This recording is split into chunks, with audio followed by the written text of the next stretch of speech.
Indonesia, sebagai salah satu negara dengan sumber daya alam yang melimpah, memiliki potensi besar dalam pengembangan energi bersih melalui pemanfaatan biomasa.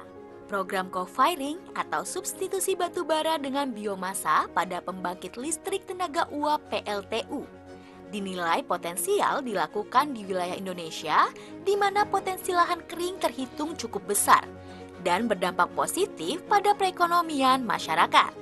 Secara pribadi saya sangat terbantu adanya kegiatan biomasa. Dari segi pendapatan kita itu dapat mengangkat ekonomi keluarga kita sama teman-teman driver semua. Sebelum nggak ada setompel itu sering nganggur. Jadi saya sangat bersyukur ada ini ya, sebelah ini, karena sangat-sangat bertambah membaiklah ekonomi penduduk di sekitar sini ya. Co-firing merupakan proses penambahan biomasa sebagai bahan bakar pengganti parsial atau bahan campuran batu bara di pembangkit tenaga uap atau PLTU. PLTU Paiton ini merupakan pionir ya terkait dengan co-firing ini. Dengan adanya co-firing ini, ada kegiatan-kegiatan masyarakat terkait dengan sodas. Bagaimana masyarakat juga dilibatkan terkait dengan mulai penanaman tanaman energi, kegiatan daripada sodasnya itu sendiri, bagaimana transportasinya yang dulunya kurang kepakai sekarang juga bisa dimanfaatkan menjadi manfaat daripada keekonomian kerakyatannya.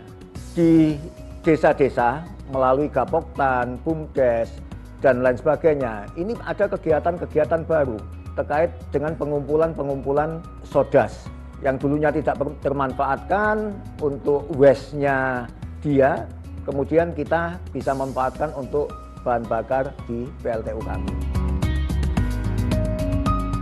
Integrasi konsep ekonomi sirkular dalam pengelolaan biomasa tidak hanya dapat mendukung produksi energi yang berkelanjutan, tetapi juga membuka peluang ekonomi baru dan meminimalisir limbah. Prinsip dari penyediaan bahan bakar biomasa ini yaitu ekonomi kerakyatan, melibatkan padat karya sehingga bisa menciptakan banyak lapangan kerja, melibatkan tenaga kerja, baik itu tenaga kerja lokal maupun tenaga kerja yang dilibatkan dalam proses penyediaan biomasa ini.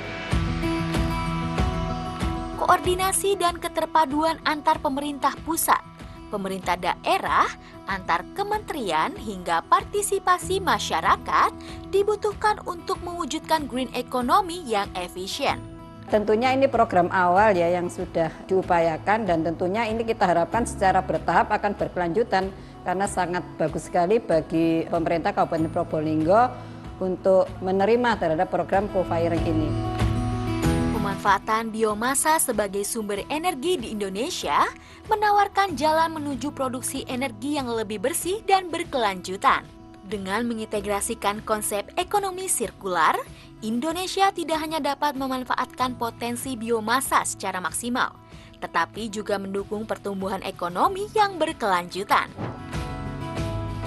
Ekonomi dampaknya sangat terlihat.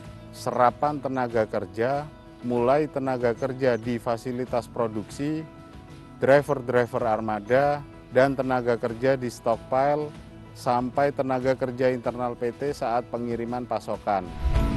Langkah ke depan memerlukan kerjasama antar sektor, inovasi teknologi, dan dukungan kebijakan yang solid untuk mengatasi tantangan dan memaksimalkan potensi biomasa untuk energi di Indonesia.